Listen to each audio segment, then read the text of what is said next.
us. Welcome to today's webinar. We're going to be covering burnout and retention, a topic that you'll hear is relevant year-round, but especially during the holidays. Today, I am joined by Max Farrell. He is the co-founder and CEO of WorkHound. They're a real-time feedback software platform built to give frontline workers a voice with companies. WorkHound drives retention strategies and results in high turnover industries, such as trucking. Maybe you've heard. WorkHound gives more than 35,000 workers a voice daily so that their companies can proactively address their issues. Hi, Max. Thanks to you and to your team for all your efforts in putting today's presentation together. Thank you. Excited to be here, Tom. Yeah, this is going to be great. We are also joined today by Mary Beth Knieve, who we did not expect that pronunciation, but she is the Vice President of Dry Van Operations at Martin Transport.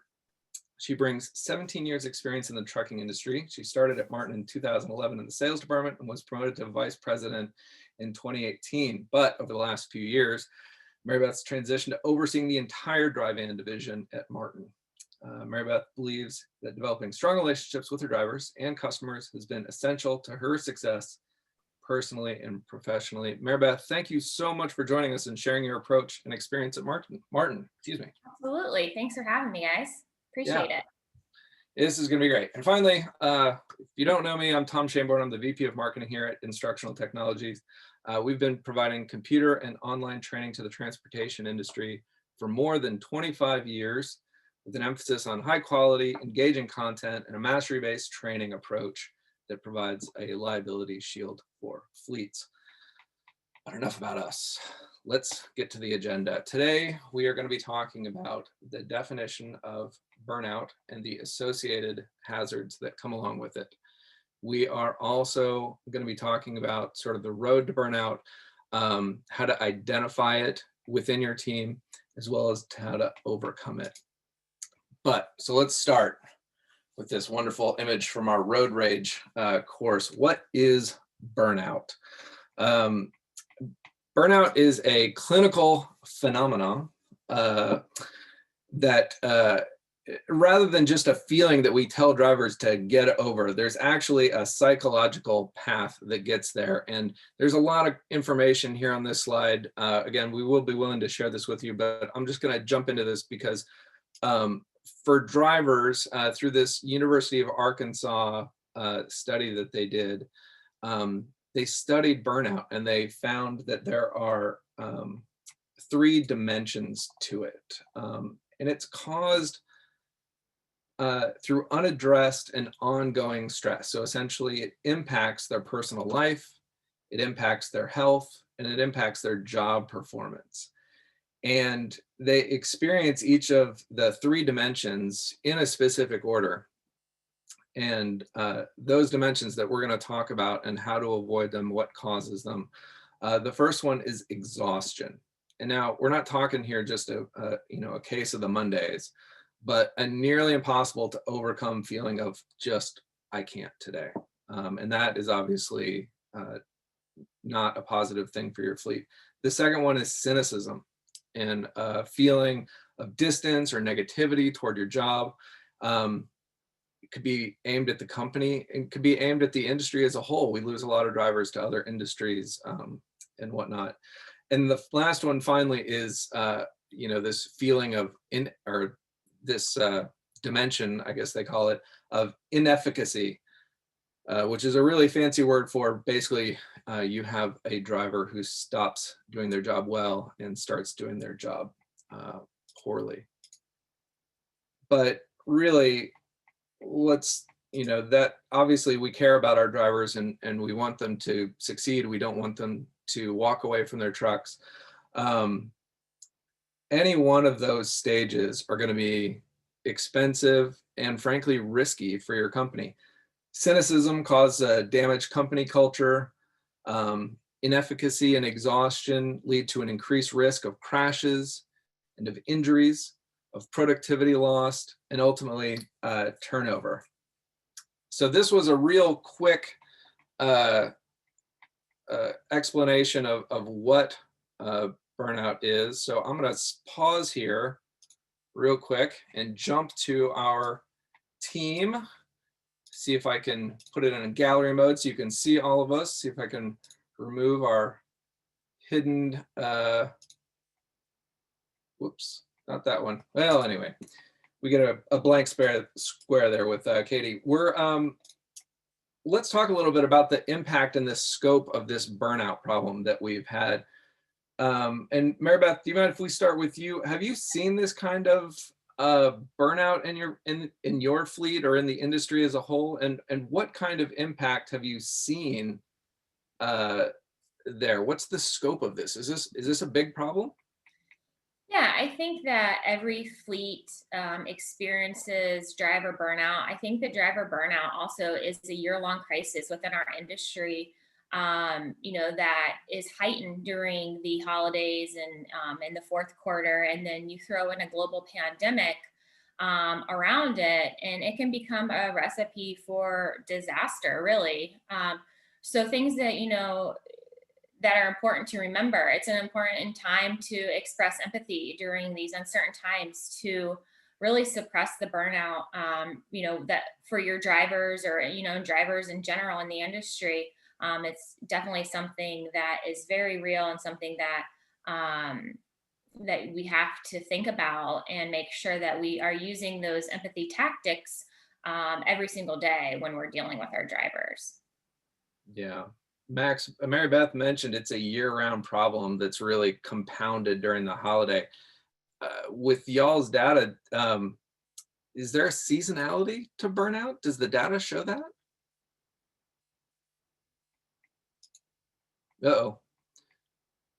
You're on mute.com. These mute buttons are really good. Great functionality on here. The seasonality isn't really a thing. This stuff is going on year round. And so just like Mary Beth said, we're dealing with a wild economy and a global pandemic. And we have to call out that every single one of us, whether we're panelists on this call, we're listening in, or we work with people, we've all faced some sort of setback or hardship this year. And so we have to recognize that all of us are going to have mental health strains. And as Mary Beth said, the importance of empathy in our interactions are really key.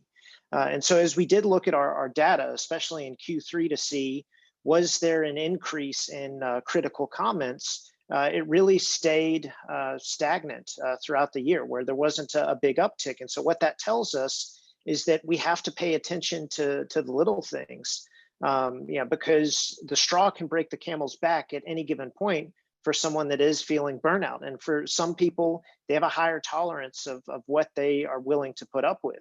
So some people, they may give you 3 chances to right the ship. Others, they may give you 9, but we have to be ready if somebody's going to become disgruntled early or later in the game, and ideally prevent those sorts of scenarios.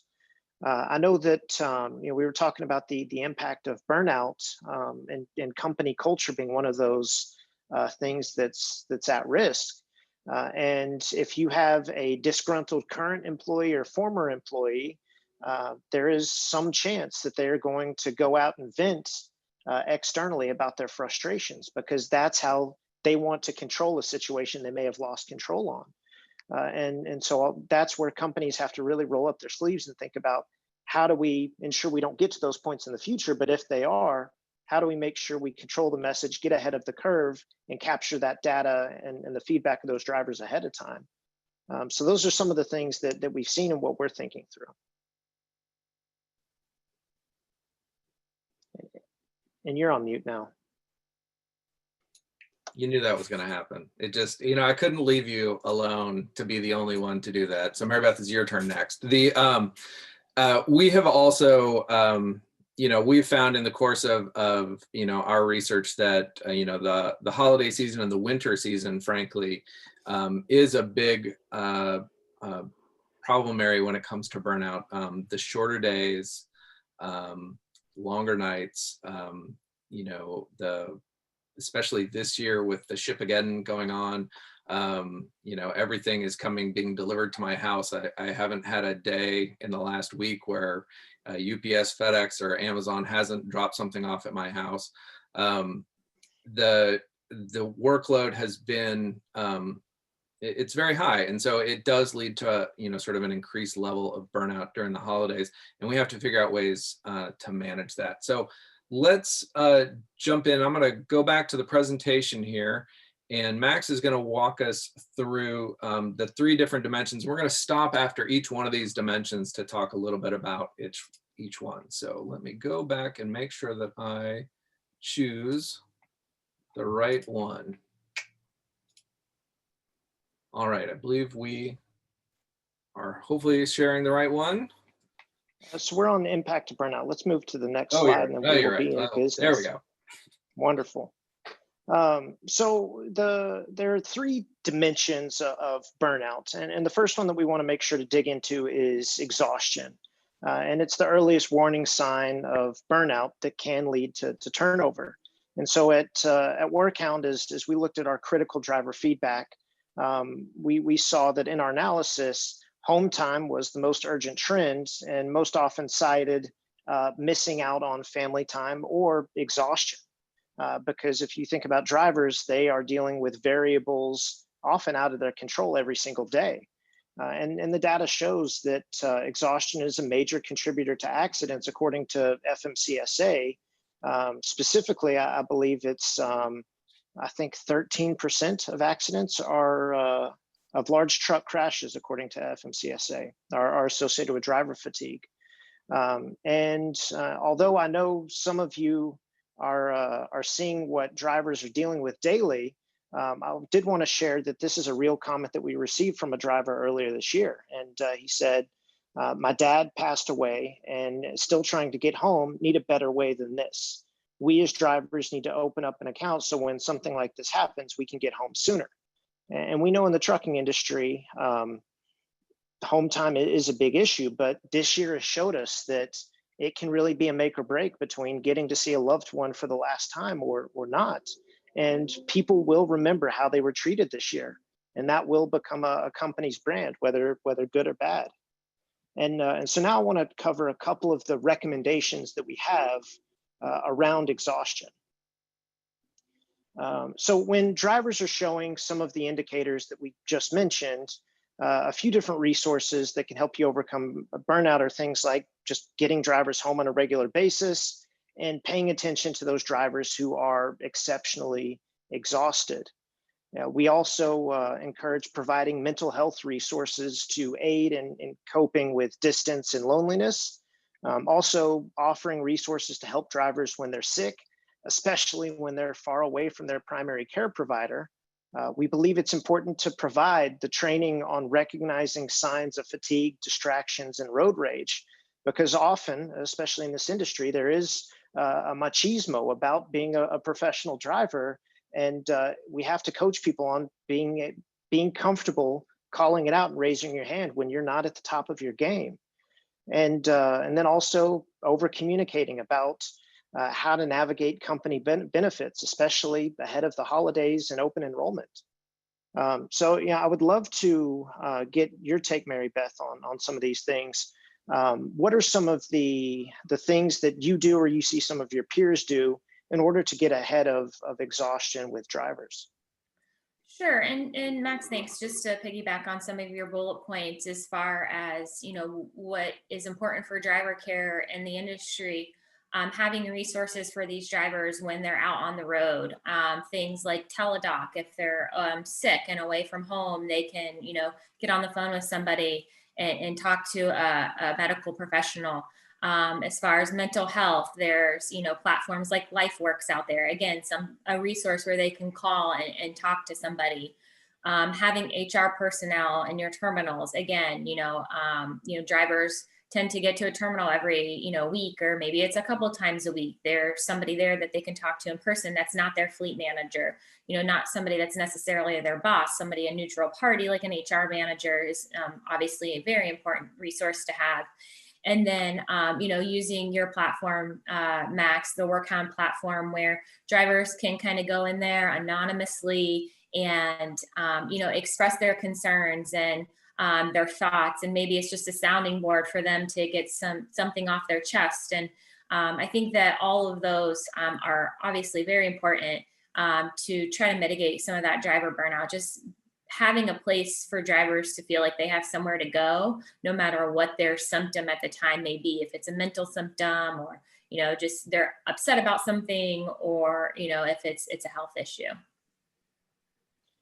Yeah, it's I really appreciate you emphasizing the mental health aspect. And yeah, I think that this year has been a big year in destigmatizing the idea of mental health and the importance of it, especially in an industry like trucking. And so we have to destigmatize burnout, and even let people become aware of it, because oftentimes we don't even know what it is or what it feels like. We just feel like it's another day. Yeah. And so I do think it's really important to coach people up on burnout. What are the signs?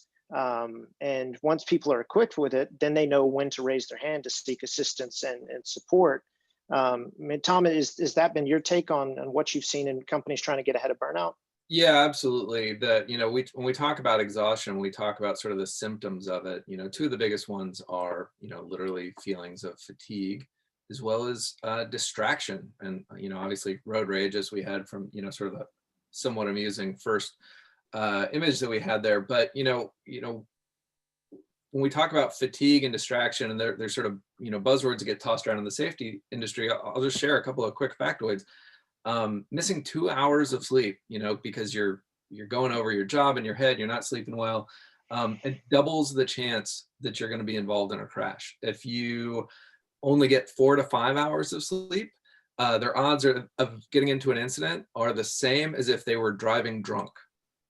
And drivers who get fewer than 4 hours of sleep are 11 and a half times more likely to be involved in a crash. So that's just the fatigue side of things, which are obviously terrifying. I mean, there's obviously a ton of regulation around that, which recently changed with the hours of service. But when it comes to distractions, we're all obviously sort of terrified of the nuclear verdicts that happen at highway speeds, but the things that happen below the waterline and the iceberg are all the small incidents. Drivers are more likely to crash or be injured in the beginning or end of their shift, and in the so like the first and last hours of their shift, and they're 4 times more likely to be involved in a crash below 5 miles an hour. The reason for that is distraction. You come on shift and you're thinking about what happened at home that morning or at the truck stop or whatever. Same thing when you're going off shift, you're trying to find your location. For our smaller vehicle fleets, going through parking lots and things like that, all of those backing and docking incidents, hitting fixed objects, things like that, those are all examples of distraction that happens because you've got your mind on too many things, or you're rushing, or you're trying to multitask, or you're just really frustrated because you had a bad experience with your driver manager.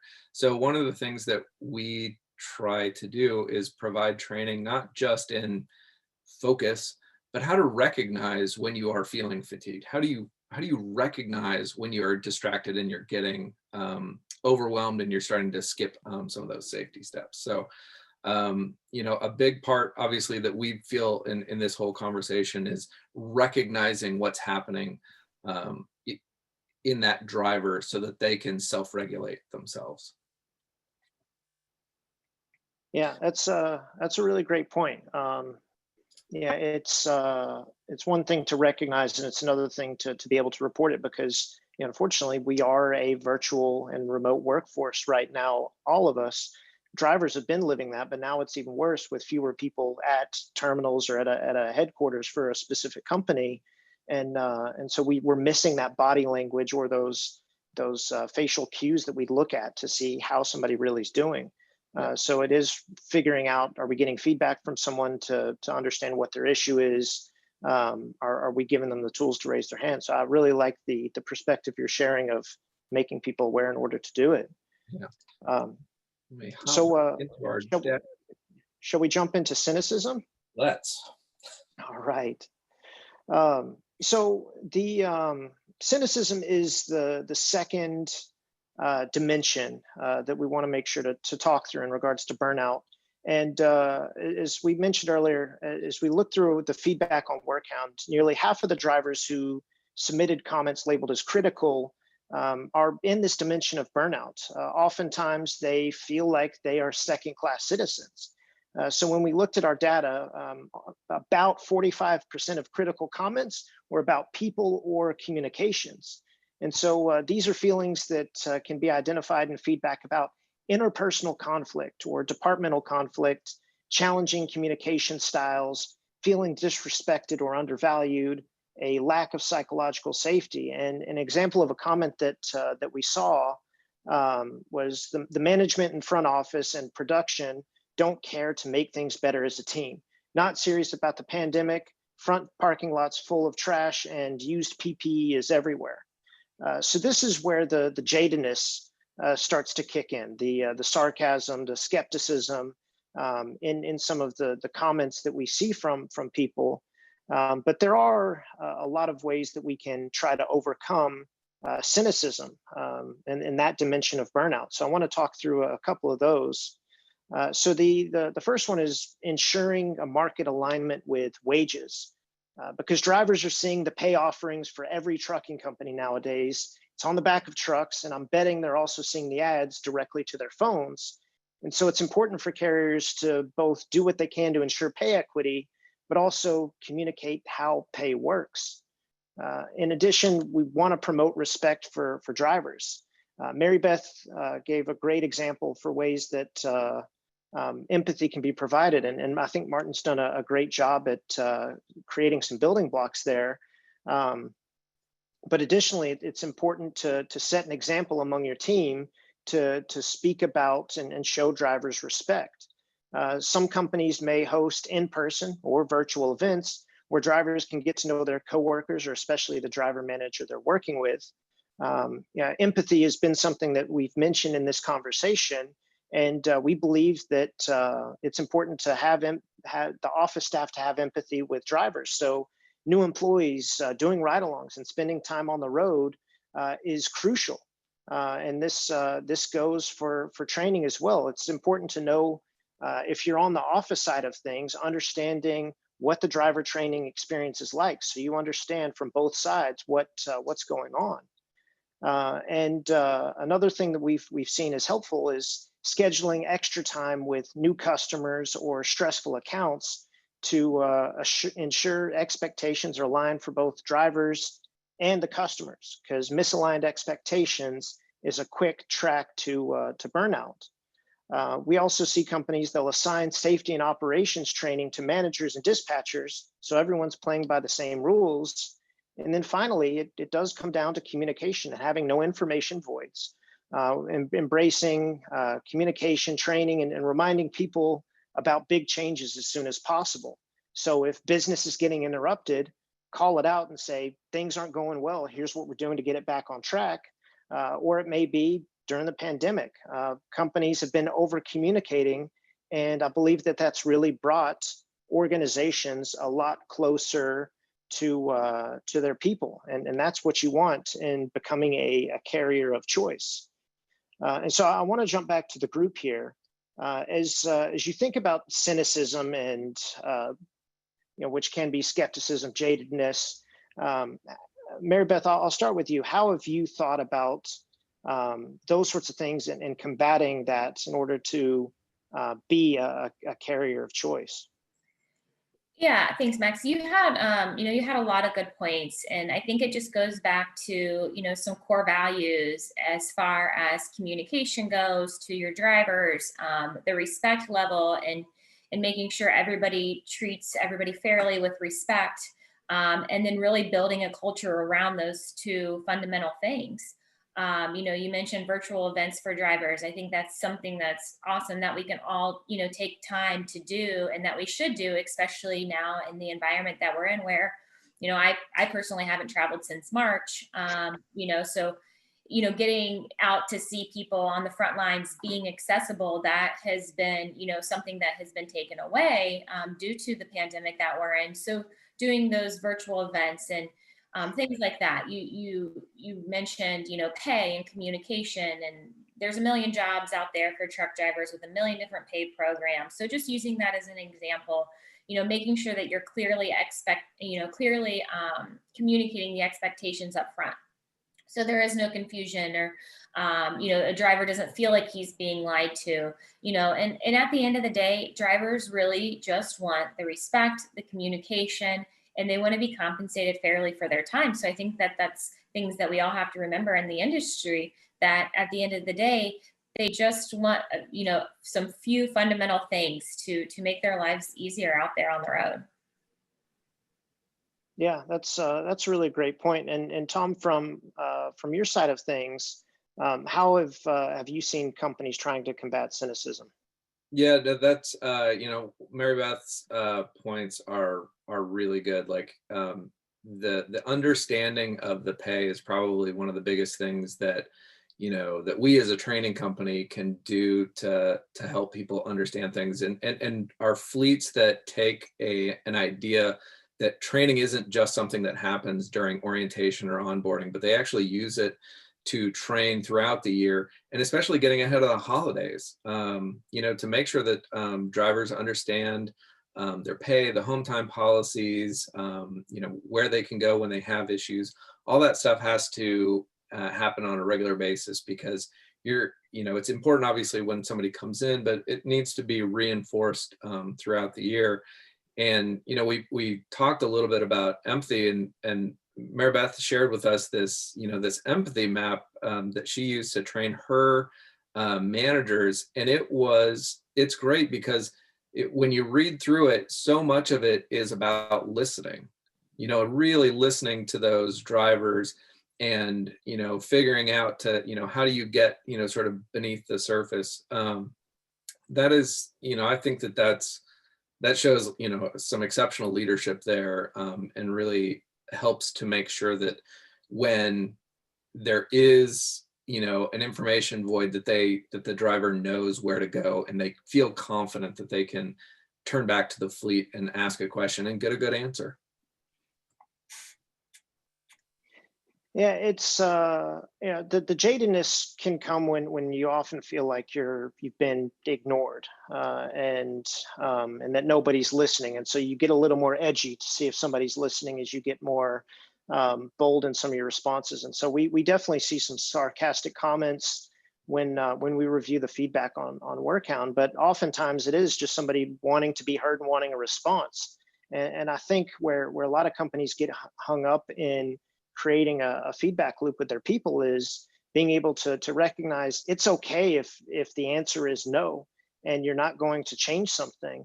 Oftentimes we just need to craft a response back to people to tell them, here's, so for example, somebody may say, I really want purple trucks because purple is my favorite color.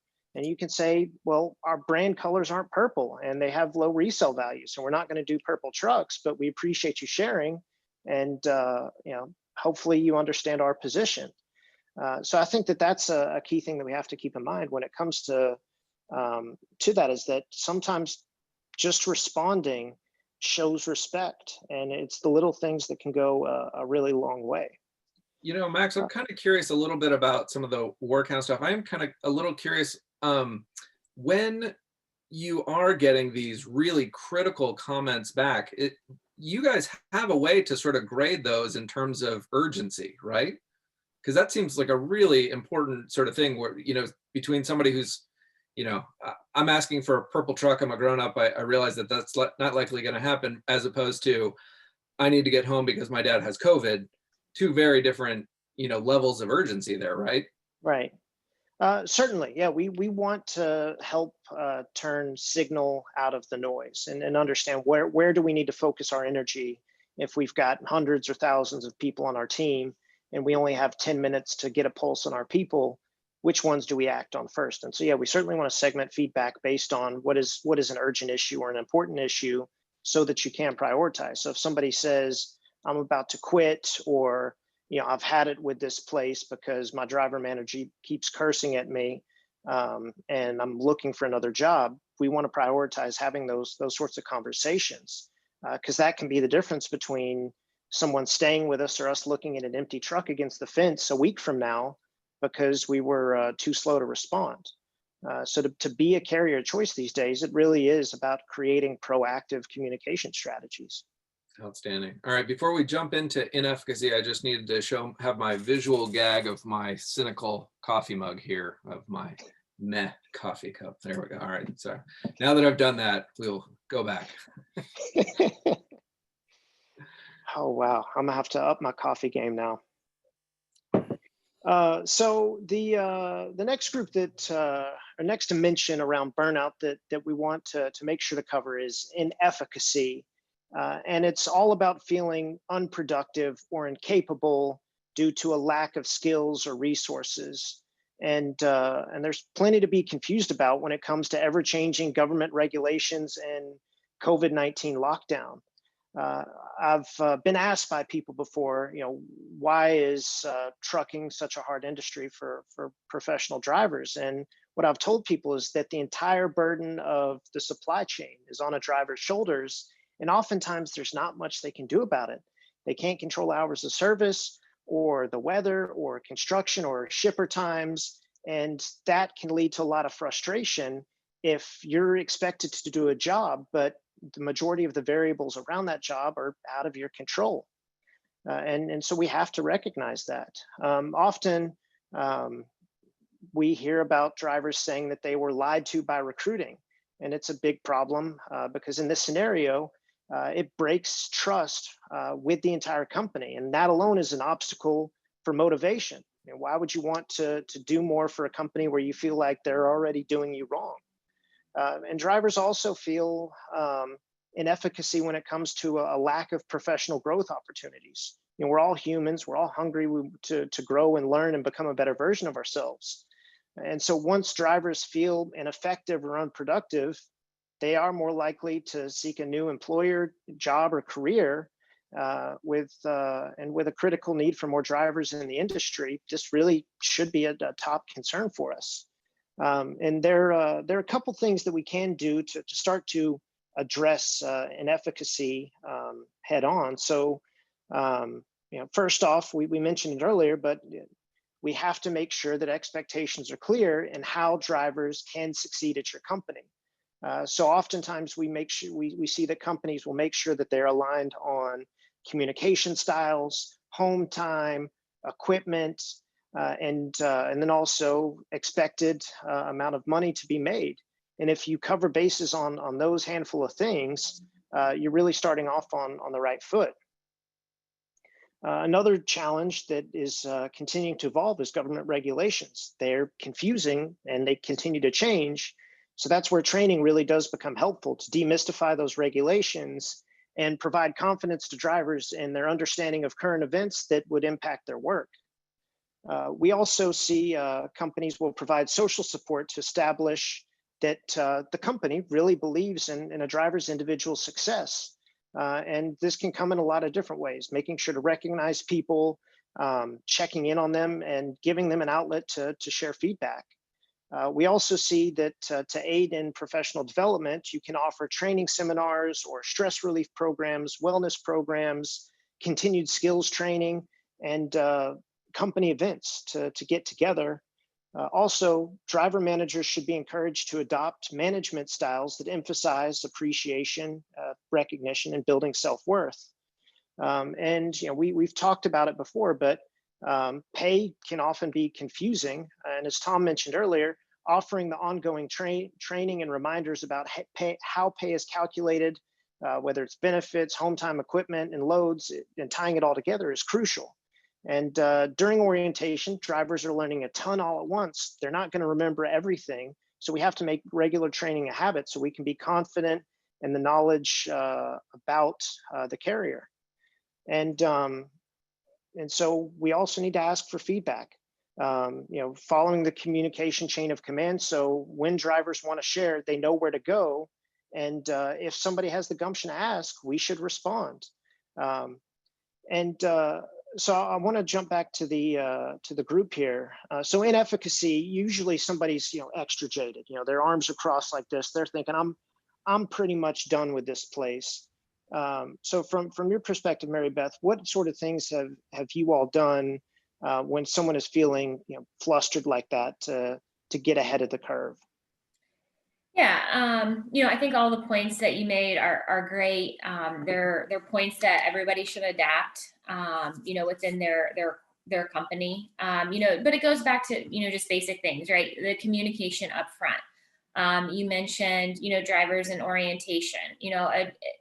Drivers are going to get thrown into orientation. They're going to learn so much new information. They're going to have a new program and a new culture to learn. And as long as we're communicating and giving grace, we give ourselves grace and we give our employees grace. Are we giving our drivers that same grace, and that same learning curve? You talk about giving the drivers a voice and feedback, and again, I'll go back to WorkHound. It's a great platform for drivers, for their voices to be heard. And it also makes it in a confidential setting, right? So a lot of drivers will want to say something, but they won't, because they're afraid that there'll be a retaliation, or they'll get in trouble, or it'll cause friction between their fleet manager, and they may not get the next best load. So they won't say anything; they'll just quit. Or with WorkHound, that is taken away, right? So you can go on WorkHound, you can go in there as a confidential comment, and then those comments are given to the leaders of the organization to review. So it's a great place for drivers' voices to be heard in a confidential way, and then also as management to be able to go in there and act on them, right? So I think it's really important that you review the comments, and you respond to the positive and the negative, right? So some drivers go on there and they say positive things, and it's awesome to get that reveal back from the driver in a negative or in a positive comment, to be able to personally follow up with them, address their concern, or address that their positive comment, share it with the team. Like, that goes a long way, especially in our industry. I think in general, from the shipper side and the carrier side, both, we tend to talk about the negative. So to be able to take those positive comments from a driver and to share that internally, it goes a long way. So, and drivers really seem to appreciate it, especially if you're replying, directly back to them. I've personally had drivers say, "Oh, I didn't think anybody was going to reply to me," or "Oh, I didn't think anybody was reading these." So then they get that sense of security too, just by using, your platform, to use them more. I think, when we talked about cynicism when we were prepping for this, Max, you talked about how cynicism is it's almost viral, and it's contagious. I would say the inverse of that is what Mary Beth is saying, which is that positive responses and follow up, and and sort of we talk in marketing about delighting the customer. That sort of thing is also really contagious. You have a positive impact on a driver, they're going to tell several other people, and it is, and it to continue on with the contagious thing, it's an inoculation against the cynicism that they might get, from other folks, and it helps the overall organization. So I think that is really great, because a lot of the feelings of inefficacy or unproductivity or unbeing able to do things, a lot of times it comes from a feeling that you're stuck between a rock and a hard place. Like, for the most part, overwhelmingly, I think we have to get through life, we have to believe that people are essentially good, but frequently when they are faced with two poor decisions, drivers feel like they're kind of stuck between a rock and a hard place. They feel like, well, I need, I've got a lot of, again, to talk a little bit about some of our lighter duty clients, I have a lot of stops today. And that means I got to rush, I got to multitask, I got to be looking at my handheld as I'm walking through, the parking lot, or God forbid, while I'm backing up or something like that. And the result is distractions.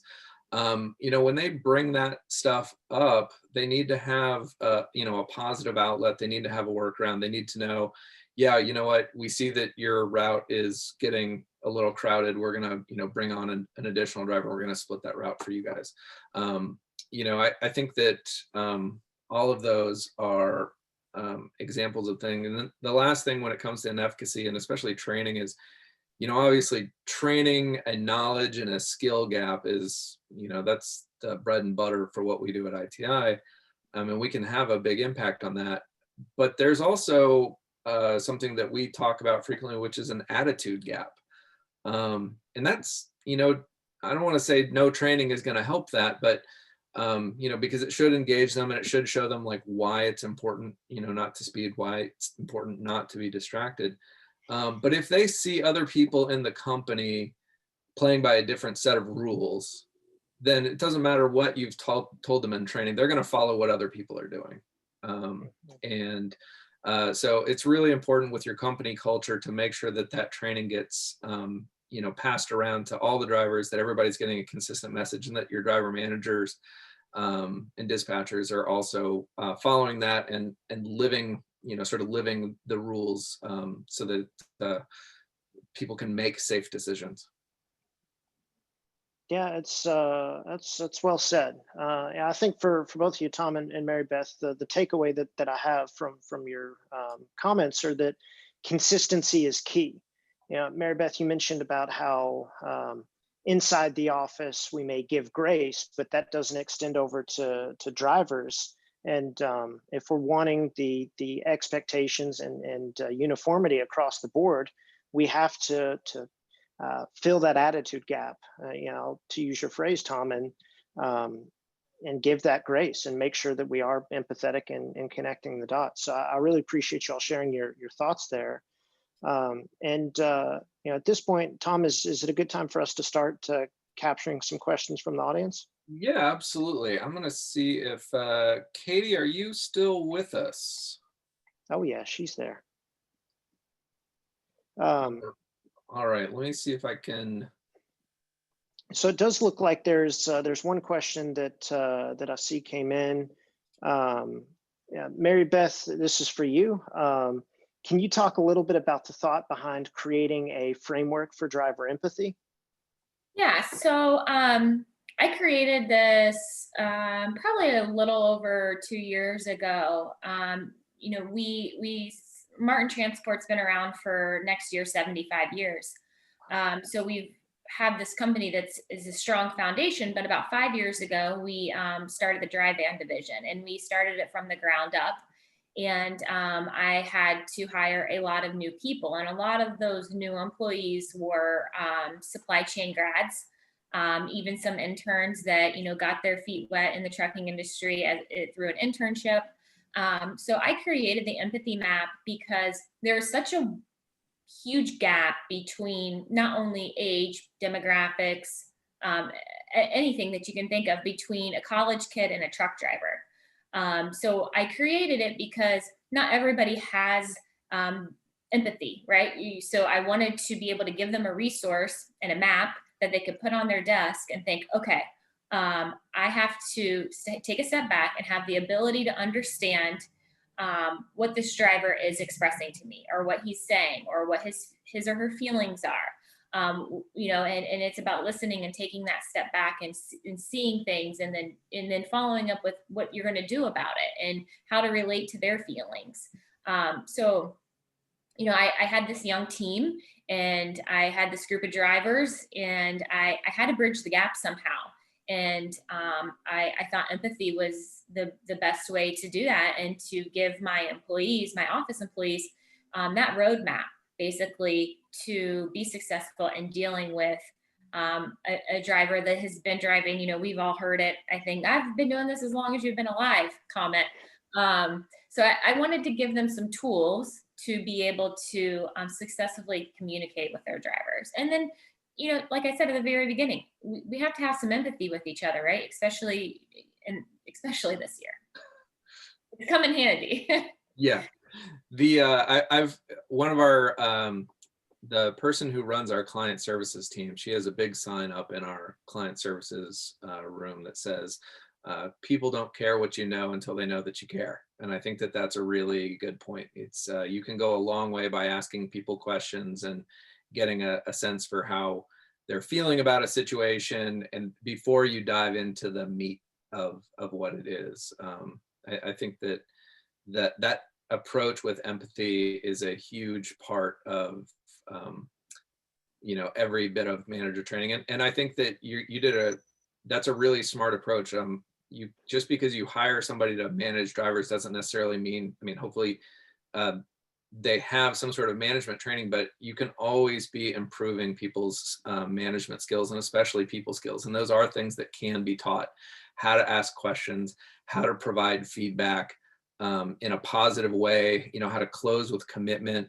All of those are things that are tactics that when you're being taught them, they can feel a little bit awkward, but over time you start to realize just how very useful they are when it comes to making a quick connection with another person, so that you can hear what they're doing, make sure that they feel heard, and then but you still have a job to do as a manager, which is to get them to agree to do a thing and know that they agreed to do a thing.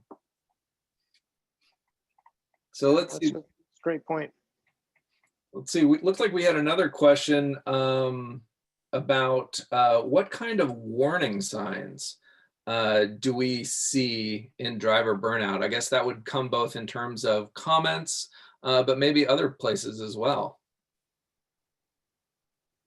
Max, is that something that you guys, like what are some of those, I guess, how would somebody see that, when they're looking at their WorkHound data? There's a couple different things. It's what we found was that the longer a comment is, usually the more concerning someone is. That there was a correlation between length of comment and the frustration around it. Where actually, like, positive comments were usually short and specific, like, I really like Mary Beth as a manager. And that would be it. But if they had an issue, they would share, I have an issue, and here's my lengthy explanation as to why I have that issue. So that's one thing, is just looking at length of comment. Another thing is we look at some of the indicators of a burnout. It would be someone saying, I'm fed up with this, or I'm done, or I'm tired, and taking time to reach out to someone and dig into what they're really saying. So instead of just saying, thanks for sharing your comment, it is digging deeper. And I think, Mary Beth, the framework that you've shared is a really great starting point to ask those critical questions around, hey, you said you're feeling like you're done with this. Why is that the case? And then, like, when it comes to cynicism, if somebody's feeling jaded, calling out, hey, we hate that you feel that way. We want to try to correct things on this. What can we do there? So those are a couple of the examples that come to mind, but I'd be curious from your perspective as well, Mary Beth, what are some of the signs that you say of that, this guy isn't doing so hot? Yeah, you hit the nail on the head, Max. You hear a lot, I'm tired of this, or, just the negative comments, and that really just go back to relating to the driver burnout. And again, it's just, noticing it right away and acting on it, being accessible and communicating. You just try to diffuse the situation as fast as possible and listen and figure out, and figure out what's going on. It could be simple as, the fleet manager and the driver have a clashing personality, right? Not everybody's always going to get along. Personalities, we're human, right? Not every personality is going to mesh well together. So it could just be as simple as, moving the driver to a different fleet manager. Yeah. Saw another question in here. What about office staff?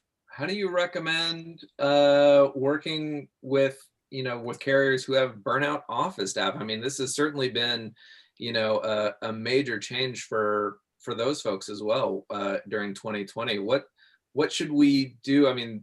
They're facing a very different set of challenges and stresses, right?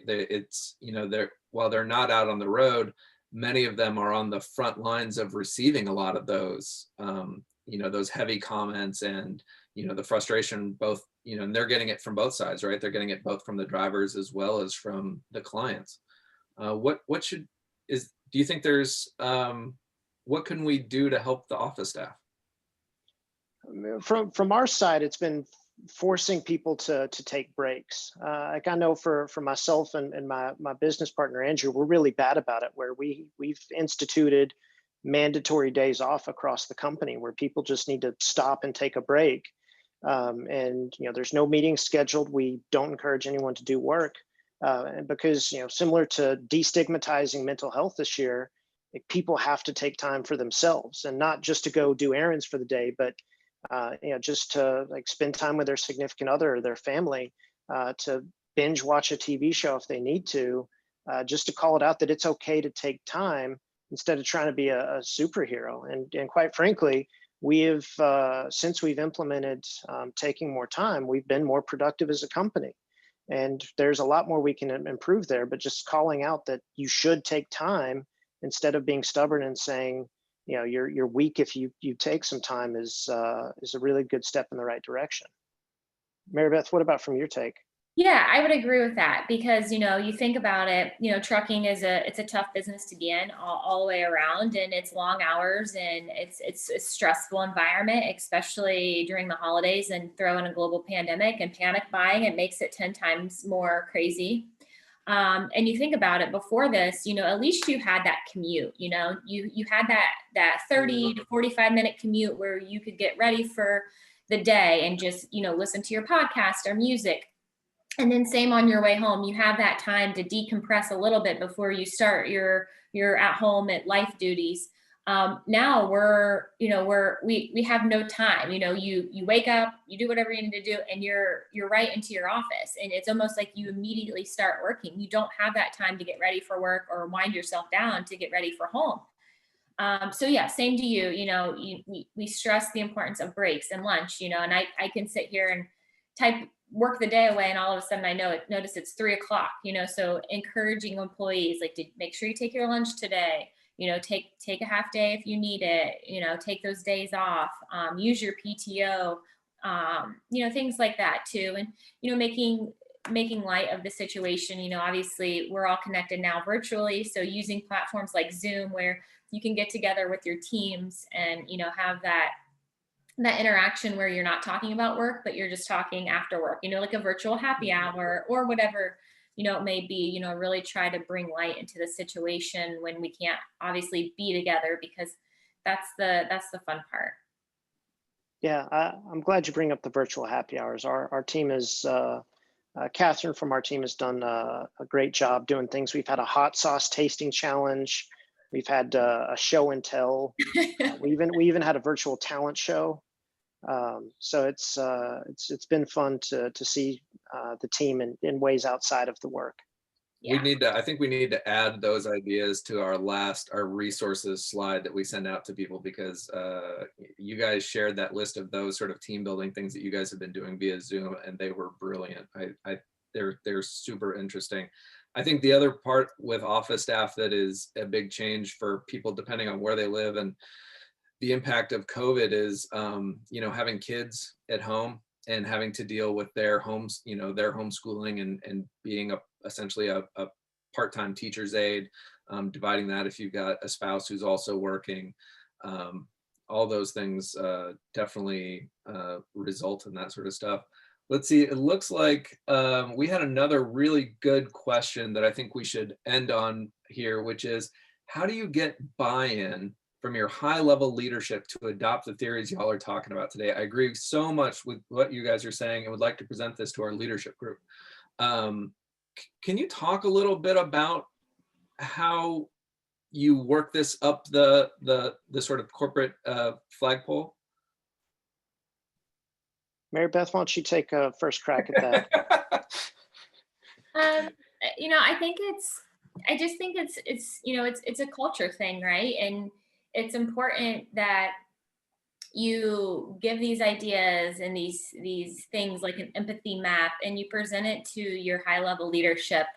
And then, for me, I'm really passionate and I really own it. And I think that gives the higher level leadership at Martin, the buy-in, and I work for a great company with great leaders. So it's easier for me. I think, I've been here for 9 years. So just to put it into a format where you can share it. Having partners like Max getting involved with, for example, having the higher level leadership getting on a Zoom call with Max. We did that.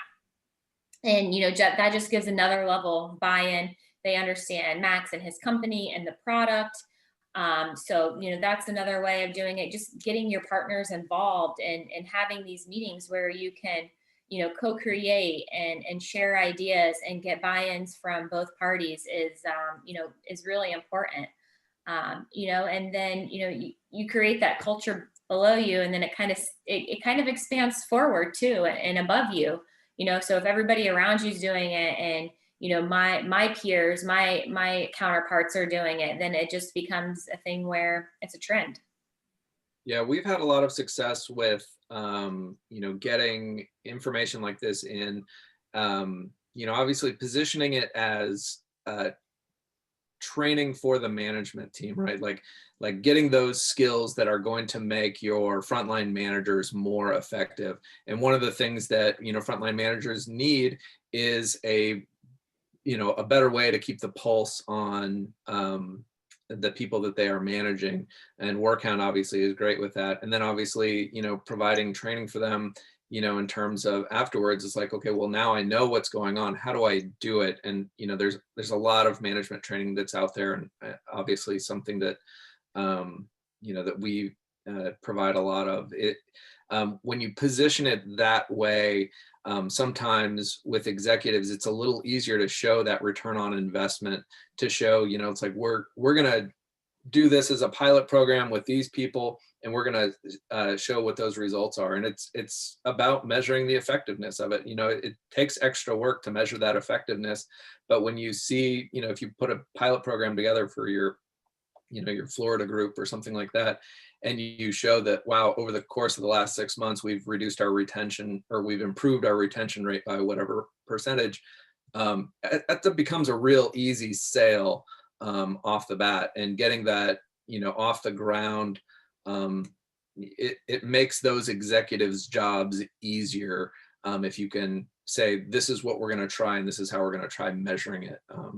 Just adding that extra layer of measurement in there is pretty good. So I think that about covers it. If we missed any questions, feel free to, I'm going to go ahead and share my screen real quick, and then I'll hop back to everybody. Hopefully I'm sharing the right screen. And if you have any more questions, if you want to send an email to Max or I, our email addresses are up there on screen. If you have a question for Mary Beth, go ahead and send that to us, and we'll forward it on to her. I didn't want to necessarily pop her email address up there on screen. I'm sure she gets enough sales calls as is. But thank you both for joining us today. You guys both invested a lot of time and energy into talking about what is, frankly, a difficult topic, especially during this time of year. Thank you guys so much. Yeah, thank you, Mary Beth, for being part of this. Tom, thanks for collaborating. I also want to thank Katie Love from our team for putting all this together, and then also Paul Castronova for putting together a lot of the burnout research. So greatly appreciate the folks on our team. And I hope you all enjoyed this, and I hope everyone has a great rest of the day and great holiday season. Outstanding. We hope you found it useful. We will send out a copy afterwards, and with that, we will conclude. Thank you again, everybody. Have a great and safe day. Thanks. Take care. Bye.